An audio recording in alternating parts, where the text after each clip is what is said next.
Hello friends, once again welcome to SMG ಅಪ್ಡೇಟ್ಸ್ಗೆ.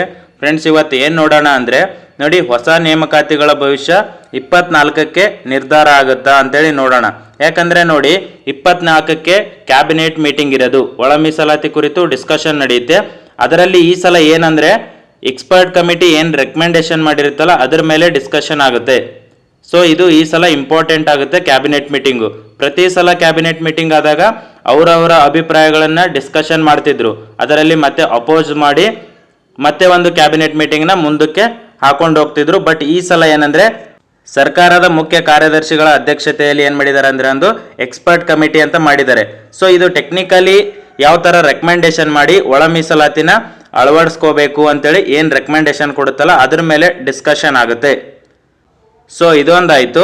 ಇದರ ಜೊತೆಗೆ ನೋಡಿ, ತುಂಬಾ ಬೇಡಿಕೆ ಇರೋದು ಯಾವುದಂದ್ರೆ ಲ್ಯಾಂಡ್ ಸರ್ವೇಯರು KPSC ಇಂದ KEಗೆ ಟ್ರಾನ್ಸ್ಫರ್ ಮಾಡಬೇಕು. ಯಾವ ಥರ AO ಮತ್ತು AOನ KPSC ಇಂದ KEಗೆ ಟ್ರಾನ್ಸ್ಫರ್ ಮಾಡಿದಾರಲ್ಲ, ಸೊ ಅದೇ ರೀತಿ ಈ ಲ್ಯಾಂಡ್ ಸರ್ವೇಯರ್ ಹುದ್ದೆಗಳನ್ನು ನೋಟಿಫಿಕೇಶನ್ನ KPSC ಇಂದ KEಗೆ ಟ್ರಾನ್ಸ್ಫರ್ ಮಾಡಬೇಕಂತೇಳಿ ತುಂಬ ಬೇಡಿಕೆ ಇದೆ. ಸೊ ಆಲ್ರೆಡಿ ಕೃಷ್ಣ ಬೈರೇಗೌಡ ಸರ್ಗೆ ಆಲ್ರೆಡಿ ಮುಂಚೆ ಲೆಟರ್ನ ಕೊಟ್ಟಿದ್ದಾರೆ ಸ್ಟೂಡೆಂಟ್ಸ್ ಎಲ್ಲ. ಮತ್ತೆ ಏನು ಕಂಟಿನ್ಯೂ ಬೇಡಿಕೆ ಇದೆಯಲ್ಲ ಅದನ್ನು ಮುಂದುವರ್ಸ್ಕೊಂಡು ಹೋಗ್ತಿದ್ದಾರೆ. ಮತ್ತೆ ಅದರ ಜೊತೆಗೆ ನೋಡಿ, 24ಕ್ಕೆ ಡಿಸಿಷನ್ ಆದರೆ ಮೇಯಲ್ಲಿ ಯಾವುದಾದ್ರೂ ನೋಟಿಫಿಕೇಶನ್ಗಳು ಆಗ್ಬೋದಾ ಅಂತೇಳಿ ತುಂಬ ಜನ ಕೇಳ್ತಿದ್ರು. ಓಕೆನಾ, ಅದರಲ್ಲಿ ನೋಡಿ PC ನೋಟಿಫಿಕೇಶನ್ಗೆ ತುಂಬ ವೇಟ್ ಮಾಡ್ತಿದ್ದಾರೆ. ಅದರ ಜೊತೆಗೆ ಮತ್ತೆ ಯಾವುದಂದ್ರೆ VAO. ಸೊ ಇದಕ್ಕೆಲ್ಲ ತುಂಬ ಜನ ವೇಟ್ ಮಾಡ್ತಿರೋದ್ರಿಂದ ಮೇಯಲ್ಲಿ ಯಾವುದಾದ್ರೂ ನೋಟಿಫಿಕೇಶನ್ ಆಗುತ್ತಾ ಅಂತೇಳಿ ಸೊ ತುಂಬ ಜನ ಕಮೆಂಟ್ ಮಾಡ್ತಿದ್ರು. ಅದ್ರ ಸಲುವಾಗಿ ಈ ವಿಡಿಯೋ ಮಾಡ್ತಿದ್ದೀನಿ. ನೋಡಿ ಓವರ್ ಆಲ್ ನೋಡೋದಾದ್ರೆ 24ಕ್ಕೆ ಒಂದು ಡಿಸಿಷನ್ ಬರೋ ಥರ ಇದೆ. ಓಕೆನಾ, ಇದು ಯಾವ ಥರ ಅಂದರೆ ನೋಡಿ, ಫೈನಲೈಸ್ ಅಂತೂ ಒಳ ಮೀಸಲಾತಿ ಇನ್ನೂ ಆಗಲ್ಲ, ಇಂಟರ್ನಲ್ ರಿಸರ್ವೇಷನ್ದು ಫೈನಲೈಸ್ ಆಗಲ್ಲ. ಯಾಕಂದರೆ ಮುಂಚೆ 17% ಮೇಲೆ ಮಾಡಿರೋದ್ರಿಂದ ಸೊ ಇವಾಗ ಸಡನ್ನಾಗಿ 15% ಮೇಲೆ ಮಾಡಬೇಕಂದ್ರೆ ಅಷ್ಟು ಈಸಿ ಇರಲ್ಲ. ಸೊ ವಿತೌಟ್ ಇಂಟರ್ನಲ್ ರಿಸರ್ವೇಷನ್ನು ನೇಮಕಾತಿಗಳು ಮಾಡೋಕ್ಕೆ ಬಿಡೋದಿಲ್ಲ. ಸೊ ಇವಾಗ ವಿತ್ ಇಂಟರ್ನಲ್ ರಿಸರ್ವೇಷನ್ ಮಾಡಬೇಕು ಅಂದರೂ 15% ಮೇಲೆ ಮಾಡಬೇಕಾಗುತ್ತೆ. ಸೊ ಇವಾಗ ಏನು ಎಕ್ಸ್ಪರ್ಟ್ ಕಮಿಟಿ ರೆಕಮೆಂಡೇಶನ್ ಮಾಡಿರುತ್ತಲ್ಲ, ಏನೆಲ್ಲ ರೆಕಮೆಂಡೇಶನ್ ಇರುತ್ತಲ್ಲ, ಸೊ ಅದ್ರ ಮೇಲೆ ಡಿಸ್ಕಷನ್ ಇರೋದ್ರಿಂದ 24ಕ್ಕೆ ಏನು ಕ್ಯಾಬಿನೆಟ್ ಮೀಟಿಂಗ್ ಇದೆಯಲ್ಲ ಇದು ತುಂಬ ಇಂಪಾರ್ಟೆಂಟ್ ಆಗುತ್ತೆ. ಅದೇ ರೀತಿ ನೋಡಿ, ಒಳ ಮೀಸಲಾತಿ ಫೈನಲೈಸ್ ಆಗಲಿಲ್ಲ ಅಂದ್ರೂ ಅಲ್ಟರ್ನೇಟ್ ವೇಯದಲ್ಲಿ ನೇಮಕಾತಿಗಳನ್ನು ಮಾಡೋ ಚಾನ್ಸಸ್ ಇದೆ. ಎಲ್ಲ ನೇಮಕಾತಿಗಳನ್ನು ಮಾಡ್ತಾರ? ಸೊ ಮಾಡಲ್ಲ. ಕೆಲವೊಂದು ನೇಮಕಾತಿಗಳನ್ನು ಮಾಡೇ ಮಾಡ್ತಾರೆ. ಯಾಕಂದರೆ ಗೋರ್ಮೆಂಟ್ ಮೇಲೆ ತುಂಬ ಪ್ರೆಷರ್ ಇದೆ. ಇವಾಗ VAO ಒಂದು ಕಾಲ್ಫಾರ್ಮ್ ಮಾಡೋ ಚಾನ್ಸಸ್ ಇದೆ ಮೇಯಲ್ಲಿ. ಯಾವ ಥರ AO ಮತ್ತು AOನ ನೋಟಿಫಿಕೇಶನ್ ಮಾಡಿದಾರಲ್ಲ, ಸೊ ಅದೇ ರೀತಿ ನೋಡಿ VAO ಒಂದು ಮಾಡೋ ಚಾನ್ಸಸ್ ಇದೆ. ಅದ್ರ ಜೊತೆಗೆ PC ನೋಟಿಫಿಕೇಶನ್ ಮಾಡೋ ಚಾನ್ಸಸ್ ಇದೆ. ನೋಡಿ, ಇವು ಎರಡಾದರೂ ಮಾಡಿದ್ರೆ ತುಂಬ ಜನಕ್ಕೆ ಹೆಲ್ಪ್ ಆಗುತ್ತೆ. ಸದ್ಯದಲ್ಲಿ ಇವೆರಡಾದರೂ ಮಾಡಿದ್ರೆ PC ಮತ್ತು VAO, ಅದರ ಜೊತೆಗೆ ನೋಡಿ ಲೆಕ್ಚರ್ಸ್ ರೆಕ್ರೂಟ್ಮೆಂಟ್ ಒಂದು ಮಾಡಿದ್ರೆ ಸೊ ತುಂಬ ಜನಕ್ಕೆ ಹೆಲ್ಪ್ ಆಗುತ್ತೆ. ಅದ್ರ ಜೊತೆಗೆ ಮತ್ತೆ ಯಾವುದಂದ್ರೆ ಇವೇನು ಕ್ಯಾನ್ಸಲ್ ಆಗಿದಾವಲ್ಲ ಲ್ಯಾಂಡ್ ಸರ್ವೇಯರ್ ಒಂದು, ಇದೊಂದು ನೋಟಿಫಿಕೇಶನ್ ನೋಟಿಫಿಕೇಶನ್ ಈಗ ಯಾವ ಥರ AO ಮಾಡಿದಾರಲ್ಲ ಅದೇ ರೀತಿ ಇದೊಂದು ಮಾಡಿದ್ರೆ ಹೆಲ್ಪ್ ಆಗುತ್ತೆ. ಸೊ ಇವಾಗ ಮೇಯಲ್ಲಿ ಆಗೋ ಚಾನ್ಸಸ್ ಇದೆ ಇವೆಲ್ಲ. ಇವಾಗ ಹೇಗೆ AO ಆಗಿದೆಯಲ್ಲ ಸೊ ಅದೇ ರೀತಿ ಇವು ಮಾಡೋ ಚಾನ್ಸಸ್ ಇದೆ, ಕ್ಯಾನ್ಸಲ್ ಆಗಿರೋದು ಮತ್ತು VAO PC.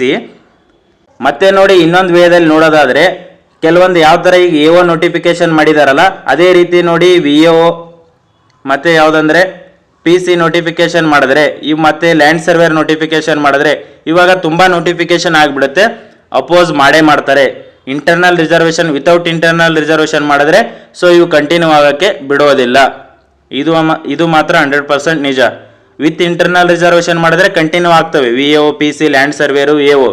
ಸೊ ಇವಾಗ AO ಒಂದೇ ಇದೆ ಅಂತೇಳಿ ಯಾರು ಜಾಸ್ತಿ ಮಾತಾಡ್ತಿಲ್ಲ. ವಿತೌಟ್ ಇಂಟರ್ನಲ್ ರಿಸರ್ವೇಷನ್ನೇ ರೋಸ್ಟರ್ ಮಾಡಿ ಬಿಟ್ಟಿರೋದು ಯಾವುದಂದ್ರೆ AO ಮತ್ತು AO. ಇವಾಗ ಇದೇ ರೀತಿ ಇಂಟರ್ನಲ್ ರಿಸರ್ವೇಷನ್ ಬಗೆಹರಿಲಿಲ್ಲ, ವಿತೌಟ್ ಇಂಟರ್ನಲ್ ರಿಸರ್ವೇಷನ್ ಯಾವ ಥರ AO ಮಾಡಿದಾರಲ್ಲ ಅದೇ ರೀತಿ ಮಾಡಿದ್ರೆ ಅಪೋಸ್ ಬಂದೇ ಬರುತ್ತೆ.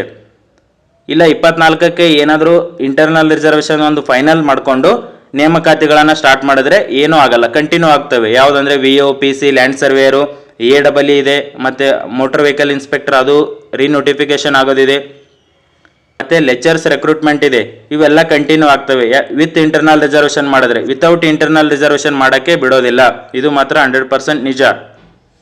ಮತ್ತೆ ಅದೇ ರೀತಿ ನೋಡಿ ಲ್ಯಾಂಡ್ ಸರ್ವೇಯರ್ ಹುದ್ದೆನ KPSC ಇಂದ KEಗೆ ಟ್ರಾನ್ಸ್ಫರ್ ಮಾಡಬೇಕು ಅಂತೇಳಿ ತುಂಬ ಬೇಡಿಕೆ ಇದೆ.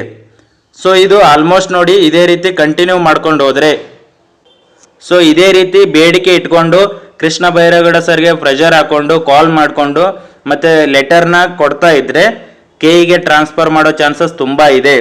ಸೊ ಅವ್ರು ಮುಂಚೆನೆ ಒಂದು ಸೆಷನಲ್ಲಿ ಹೇಳಿದ್ರು ನಮ್ಮ ಕಡೆಯಿಂದ ಯಾವುದಂದ್ರೆ ಕಂದಾಯ ಇಲಾಖೆಯಲ್ಲಿ ನೋಟಿಫಿಕೇಶನ್ ಆಗೋದನ್ನ ಎಲ್ಲಾನು ಕೆಇಗೆ ಕೊಡ್ತೀವಿ ಅಂತೇಳಿ. ಇದು ಲ್ಯಾಂಡ್ ಸರ್ವೇರ್ ಮುಂಚೆ ಆಗಿತ್ತು. ಸೊ ಅದು KPSCಗೆ ಕೊಟ್ಟಿದ್ರು. ಬಟ್ ಇವಾಗ ನೆಕ್ಸ್ಟ್ ಆಗೋವೆಲ್ಲನೂ ಕೆಇಗೆ ಕೊಡ್ತೀವಿ ಅಂತ ಹೇಳಿದ್ದಾರೆ. ಸೊ ಇದನ್ನ ನಾವೆಲ್ಲಾನು ಪ್ರೆಷರ್ ಹಾಕೊಂಡು ಎಲ್ಲರೂ ಕೂಡಿ ಪ್ರೆಷರ್ ಹಾಕಿದ್ರೆ ಇದನ್ನ ಕೆಇಗೆ ಕೊಡೋ ಚಾನ್ಸಸ್ ಇದೆ. ಕೆಇಗೆ ಕೊಟ್ಟರೆ ನೋಡಿ 2-3 ತಿಂಗಳಲ್ಲಿ ನೋಟಿಫಿಕೇಶನ್ ಮಾಡಿ ಎಕ್ಸಾಮ್ನ ಕಂಡಕ್ಟ್ ಮಾಡ್ತಾರೆ. ಹೇಗೆ AO ಮತ್ತೆ AOನ ಮಾಡಿದಾರಲ್ಲ ಅದೇ ರೀತಿ ಈ ಲ್ಯಾಂಡ್ ಸರ್ವೇರ್ ಹುದ್ದೆನೂ ಆಗುತ್ತೆ. ಟೋಟಲ್ ನೋಡಿ 750 ಪೋಸ್ಟ್ ಇರೋದ್ರಿಂದ ತುಂಬ ಪೋಸ್ಟ್ ಇದೆ. ಇವಾಗ ಆಗಿರೋ ನೋಟಿಫಿಕೇಶನ್ಲಿ ದೊಡ್ಡ ನೋಟಿಫಿಕೇಶನ್ ಅಂದರೆ ಲ್ಯಾಂಡ್ ಸರ್ವೇರ್ ಹುದ್ದೆದು. ಮತ್ತು ಕಡಿಮೆ ಅಪ್ಲಿಕೇಶನ್ ಬೇರೆದೆಲ್ಲ ಕಂಪೇರ್ ಮಾಡಿದರೆ PDO CTI VO ಎಲ್ಲ ಕಂಪೇರ್ ಮಾಡಿದರೆ ಕಡಿಮೆ ಅಪ್ಲಿಕೇಶನ್ಸ್ ಬಂದಿರೋದು. ಸೊ ಅದರ ಸಲುವಾಗಿ ಹೇಳ್ತಿರೋದು. ಇವಾಗ ಮತ್ತೆ ಗ್ರೂಪಲ್ಲಿ ಅಪ್ಡೇಟ್ ಮಾಡಿದ್ದಾರೆ, ಒಂದು ಲೆಟರ್ನ ರೆಡಿ ಮಾಡಿದ್ದಾರೆ. ಇವಾಗ ಮತ್ತೆ ಕೃಷ್ಣ ಬೈರೇಗೌಡ ಸರಿಗೆ ಕೊಡೋಕ್ಕೆ ಕಾಲ್ ಎಲ್ಲ ಮಾಡ್ತಿದ್ದಾರೆ, ಸ್ಟೂಡೆಂಟ್ಸ್ ಕಡೆಯಿಂದ ಕಾಲ್ನ ಮಾಡ್ತಿದ್ದಾರೆ. ಸೊ ಕಾಲ್ ಪಿಕ್ ಮಾಡಿ ರೆಸ್ಪಾಂಡ್ನು ಮಾಡ್ತಿದ್ದಾರೆ. ಸೊ ಸಾಧ್ಯವಾದಷ್ಟು ಎಲ್ಲರೂ ಕಾಲ್ ಮಾಡಿ ರಿಕ್ವೆಸ್ಟ್ನ ಮಾಡ್ಕೊಳ್ಳಿ. ಸೊ ಇದೊಂದು ಲ್ಯಾಂಡ್ ಸರ್ವೇರ್ನ ಕೆಇಗೆ ಕೊಟ್ಟರೆ ತುಂಬ ಒಳ್ಳೇದಾಗುತ್ತಂತೇಳಿ ಕೃಷ್ಣ ಬೈರೇಗೌಡ ಸರ್ ಹತ್ರ ರಿಕ್ವೆಸ್ಟ್ ಮಾಡ್ಕೊಂಡ್ರೆ ಮಾಡೇ ಮಾಡ್ತಾರೆ. ಸೊ ಇದೊಂದು ಅಡ್ವಾಂಟೇಜ್ ಆಗುತ್ತೆ ನೋಡಿ ನಿಮಗೆ. ಸೊ ಟ್ರಾನ್ಸ್ಪರೆನ್ಸಿ ಇರುತ್ತೆ. ಇವಾಗೆ ಪ್ರಸನ್ನ ಸರ್ ಇದ್ದಾರೆ. ಸೊ ಎಕ್ಸಾಮ್ನು ಬೇಗ ಪ್ರೊಸೆಸ್ ಮಾಡ್ತಾರೆ. ಸೊ ಅದ್ರ ಸಲುವಾಗಿ ಹೇಳ್ತಿರೋದು ಲ್ಯಾಂಡ್ ಸರ್ವೇರ್ ಒಂದು ಕೆಇಗೆ ಕೊಡೋಕ್ಕೆ ರಿಕ್ವೆಸ್ಟ್ ಮಾಡ್ಕೊಳ್ಳಿ, ತುಂಬ ಚಾನ್ಸಸ್ ಇದೆ. ಹೇಗೆ ನೋಡಿ AOನ ಯಾವ ಥರ KPSCಯಿಂದ ಕೆಇಗೆ ಮಾಡಿದಾರಲ್ಲ ಅದೇ ರೀತಿ ಇದೊಂದು ಮಾಡೋ ಚಾನ್ಸಸ್ ಇದೆ. ಅದೇ ರೀತಿ ನೋಡಿ 24ಕ್ಕೆ ಒಂದು ಏನಾದರೂ ಡಿಸಿಷನ್ ತೊಗೊಂಡ್ರೆ ಮೇಯಲ್ಲಿ ಖಂಡಿತ ನೋಟಿಫಿಕೇಶನ್ಗಳಾಗ್ತವೆ, ಭಾಳ ಲೇಟ್ ಆಗಲ್ಲ. ಮತ್ತು ಫೈನಲೈಸ್ ಆಗಬೇಕು, ಏನಾದರೂ ಒಂದು ಕನ್ಕ್ಲೂಷನ್ಗೆ ಬರಬೇಕು. ವಿತ್ ಇಂಟರ್ನಲ್ ರಿಸರ್ವೇಷನ್ ವಿತೌಟ ಈ ಥರ ಏನಾದರೂ ಒಂದು ಕನ್ಕ್ಲೂಷನ್ಗೆ ಬಂದು ಫೈನಲೈಸ್ ಆದರೆ ಮೇಯಲ್ಲಿ ಖಂಡಿತ ನೋಟಿಫಿಕೇಶನ್ಗಳಾಗ್ತವೆ. ಇನ್ನು ಜೂನ್ ಜುಲೈ ಆಗಸ್ಟಲ್ಲಿ ಆಗ್ಬೋದು ಅಂತ ಅನ್ಕೋಬೋದು, ಇಲ್ಲ ಮೇಯಲ್ಲಿ ಯಾವುದೇ ಆಗ್ಬೋದು ಅಂತ ಹೇಳಿದ್ದೀನಿ. ಬಟ್ 24ಕ್ಕೆ ಏನಿದೆಯಲ್ಲ ಇದು ಕ್ರೂಷಿಯಲ್ ಆಗುತ್ತೆ. ಇಲ್ಲ 24ಕ್ಕೆ ಇನ್ನೂ ಫೈನಲೈಸ್ ಆಗಲಿಲ್ಲ, ಇನ್ನೊಂದು 2 ಕ್ಯಾಬಿನೆಟ್ ಮೀಟಿಂಗ್ ಮಾಡ್ತೀವಿ, ಸೊ ಇನ್ನೂ 1 ತಿಂಗಳು ಬಿಟ್ಟು ಇನ್ನೊಂದು ಕ್ಯಾಬಿನೆಟ್ ಮೀಟಿಂಗ ಈ ಥರ ಏನಾದರೂ ಡ್ರಾಮಾ ಮಾಡಿದ್ರೆ ಮತ್ತೆ ಕಂಟಿನ್ಯೂ ಆಗುತ್ತೆ ನೋಡಿ. ಇದು ಇಂಟರ್ನಲ್ ರಿಸರ್ವೇಷನು 56% ರಿಸರ್ವೇಷನು ಅಂತೇಳಿ ಮತ್ತೆ 1 ತಿಂಗಳು 2 ತಿಂಗಳು ಹೋಗುತ್ತೆ. 24ಕ್ಕೆ ನೋಡೋಣ ಏನು ಡಿಸಿಷನ್ ಆಗ್ಬೋದು ಅಂತೇಳಿ.